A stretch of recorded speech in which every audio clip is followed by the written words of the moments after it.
Está transmitiendo Canal A.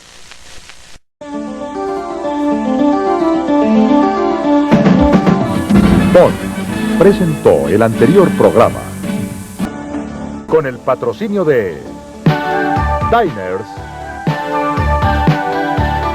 y Las Villas.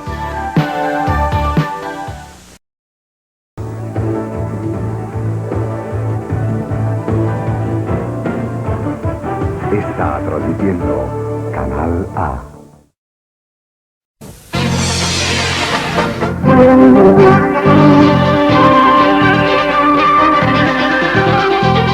Producciones Hex presenta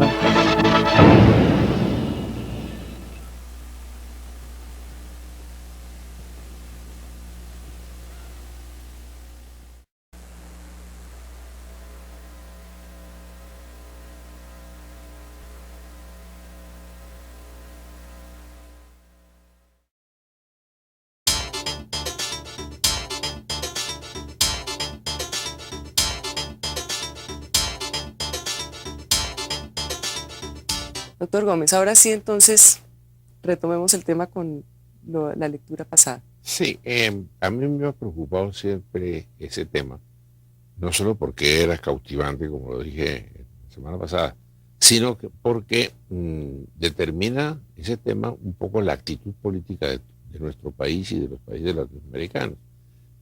Como dije antes, nosotros nos pasamos a la tesis de que era mejor ser partidario de la revolución, ¿no? Para no tener que explicar qué era lo que estábamos haciendo en el mundo. La América Latina no ha tenido una posición, desperdició el siglo XIX, no consiguió una forma de gobierno que fuera tranquilizante para los anhelos de libertad, y entonces la fijación ante la Revolución Rusa es el principio de cualquier posición política, aunque la Revolución Rusa haya desaparecido.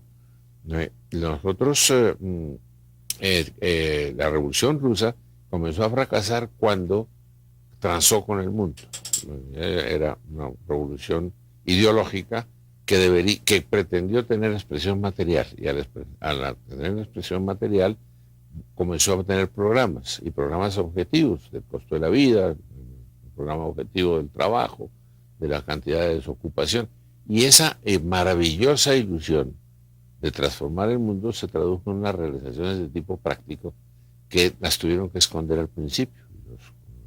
Stalin escondió sus primeros fracasos y solo lo salvó el de Hitler, porque cuando Stalin estaba fracasando y estaba fusilando a sus compañeros de trabajo y fusilando a sus mariscales, Hitler intervino en Rusia y Rusia se consolidó en una actitud nacionalista de defensa. ¿De qué? De Rusia, del modo de ser ruso, del misterio ruso, que es el que tenemos todavía hoy. Y en torno a la defensa de ese misterio terminó defendiendo el marxismo como teoría general, aunque no podía mostrar cosas prácticas. Y eso, así empezó la Guerra Fría. La Guerra Fría empezó con un triunfo militar muy grande contra la agresión hitleriana, y que llevaba envuelto la implantación de un marxismo que no había logrado demostrar sus beneficios prácticos, pero que había logrado tener una perspectiva de poder.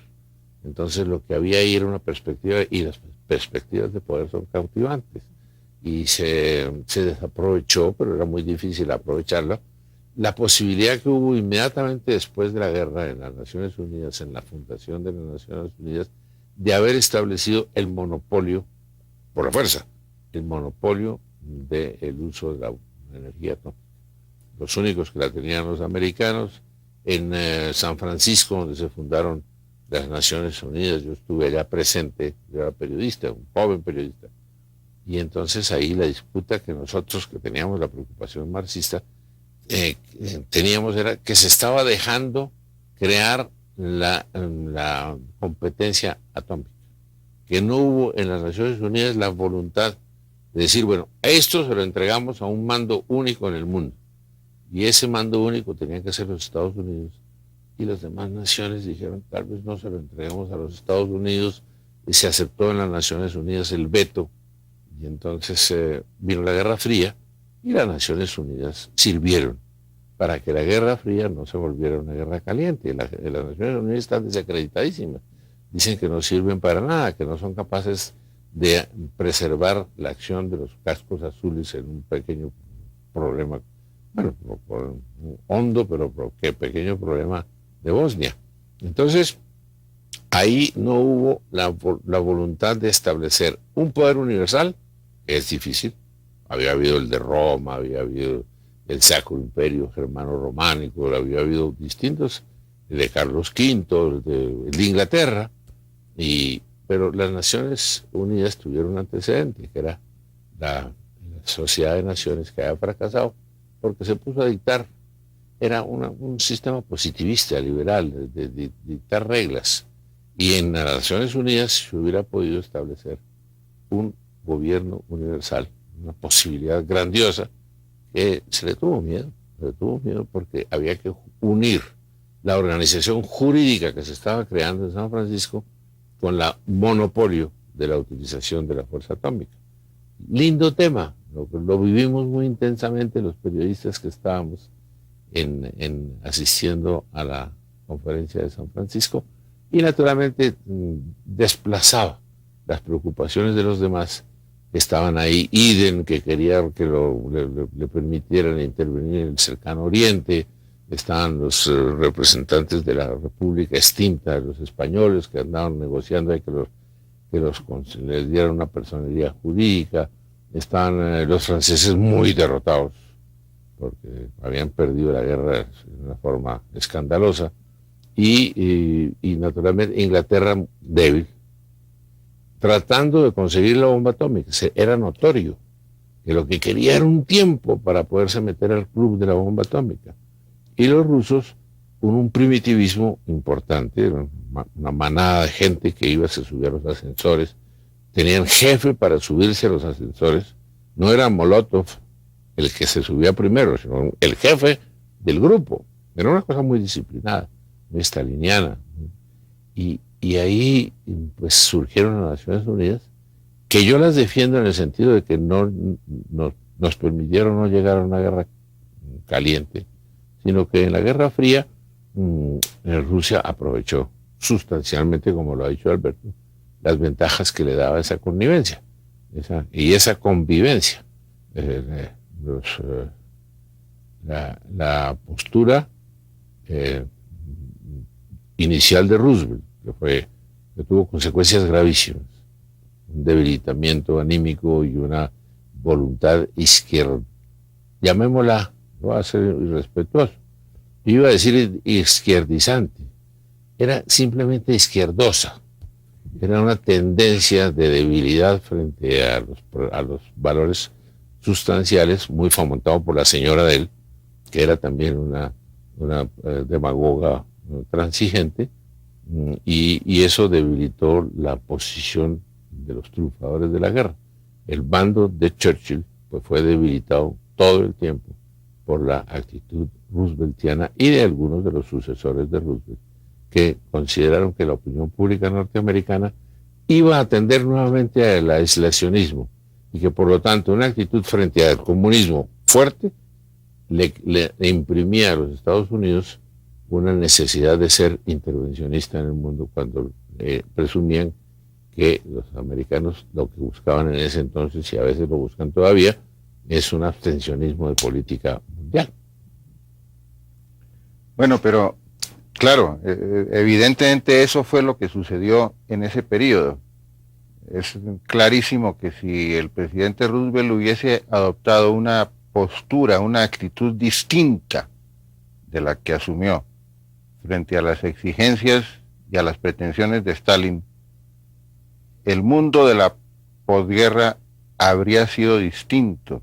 Churchill habría sido no solo el gran triunfador desde el punto de vista moral, sino el gran triunfador de la posguerra, como lo fue de la batalla contra el nacionalsocialismo y contra Hitler. La victoria de los aliados occidentales se frustró por la actitud de Roosevelt. Pero lo que yo no he terminado de explicarme a mí mismo suficientemente, recordando esos sucesos, es por qué, cómo fue posible que ese poder tan descomunal, acrecentado por la habilidad política de Stalin, quien es en ese sentido el gran triunfador de la Segunda Guerra Mundial, es el gran político de esa época, cómo ese poder se fue desmoronando poco a poco hasta terminar ese poder diluido, cómo se acabó la Unión Soviética, qué fue lo que ocurrió con el empuje y la fortaleza y la expansión del marxismo-leninismo, por qué se acabó la revolución. Creo que es que el marxismo quiso cambiar su propio sentido, de ser una revolución de tipo ideológico, filosófico, con la pretensión de cambiar al género humano, se convirtió en una revolución reivindicatoria. Entonces lo que estaba buscando era los descontentos. Organizó un aparato burocrático. A su vez, la burocratización de Rusia es uno de los fenómenos más tristes de nuestro tiempo. Rusia se convirtió en un organismo de complicidades y de formas de sostenimiento de unos estándares difíciles de vida que siempre hubo, y entonces perdió su voluntad de proyectarse en el mundo. Se proyectó entonces a base de conquistas geográficas, que se cogió una provincia acá, que el telón de acero por acá, que caía Rumania, que caía Hungría, que en Abisinia había unos amigos que estaban en unas reivindicaciones. Entonces Rusia iba y decía, eso también es mío. Toda reivindicación que había por ahí, que son todas más o menos legítimas y todas más o menos controvertibles, se volvió en el receptáculo de todas las reivindicaciones que había. Y eso naturalmente cambió el sentido de la transformación de la humanidad en una simple ambición de conquista, que era parecida a la de Napoleón, que era parecida a los tártaros, a los vikingos. Se volvió una conquista de posibilidades geográficas amparada en las reivindicaciones, que es en cierto modo escoger las motivaciones más bajas del hombre, las primarias. Cuando una persona quiere reivindicar una cosa, probablemente no tiene la suficiente nobleza de engendrar un movimiento universal. ¿Qué pensará en su catafalco Lenin sobre lo que está ocurriendo en el mundo que él contribuyó a crear? Bueno, es que Lenin es una figura mítica, no es una figura que tenga mucha consistencia, es una figura ocasional, no fue uno de los grandes combatientes de la revolución, sino que lo metieron en un tren y lo desembarcaron en el momento en que ya la situación de los zares se había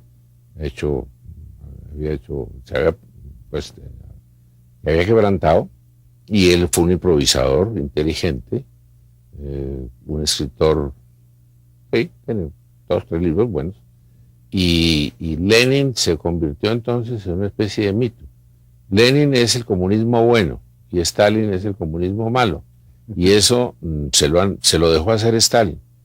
Stalin trató de matar a la imagen de Lenin, ¿no? En los últimos años lo aprovechó inteligentemente, pero por haberlo aprovechado inteligentemente cuando Lenin ya no era capaz de resolver las cosas, sino que lo mostraban, no, o casi no lo mostraban, pero lo invocaban para justificar la implantación del régimen policivo, eso lo tuvo que pagar Stalin, después aceptando que el monumento de Lenin, que el catafalco de Lenin subsistiera en la Plaza Roja. Fue una imposición de él mismo, por haber invocado a Lenin, pues tuvo que aguantarse el cadáver durante todo el tiempo. Y claro, ahora Lenin es ¿qué pensará Lenin? No sé, probablemente no pensaría nada. Ese no es un personaje de profundo, es un personaje de tránsito. Aprovechó el principio de la revolución y lo aprovecharon al final de la revolución. Para conversar sobre estos temas, los invito para dentro de 8 días porque desafortunadamente se nos ha acabado el tiempo. ¿Cómo va a ser?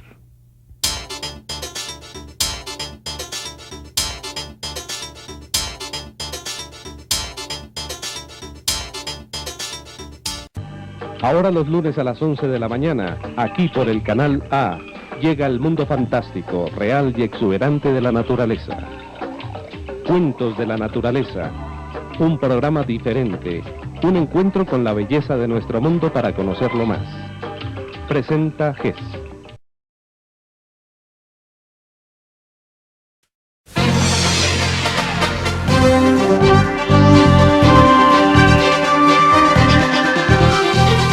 Producciones GES presentó